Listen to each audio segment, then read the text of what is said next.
guys! Welcome back sa aking channel. So, today's video is tuturuan ko naman kayo kung paano gumawa ng isang simple home remedy, which is the lemon, ginger, and cinnamon tea. So, halina kayo guys, samahan niyo ako.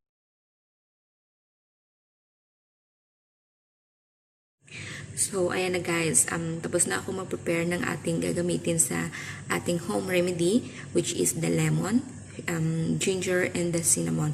So, easy lang siya.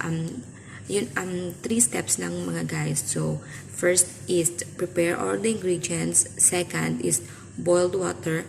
And when it's already starting to boil, add the ingredients.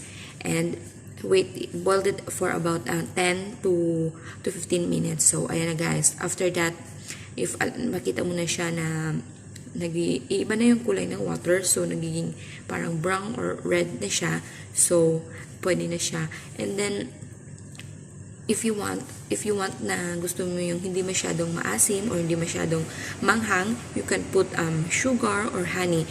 Pero usually kasi guys, mas masarap pag honey talaga, kasi yung pure honey, kasi parang healthy siya. So add benefits na rin sa ating katawan. So alam naman natin that these 3 ingredients that we have is full of vitamins and minerals na makakatulong sa ating katawan. So especially the ginger and the lemon, so they are providing those vitamins na kailangan talaga ng ating katawan. So ayan na guys, linagay ko na siya, pinakuluan ko na siya. Hintayin na lang natin maghintay na lang tayo 10 to 15 minutes. So see you there.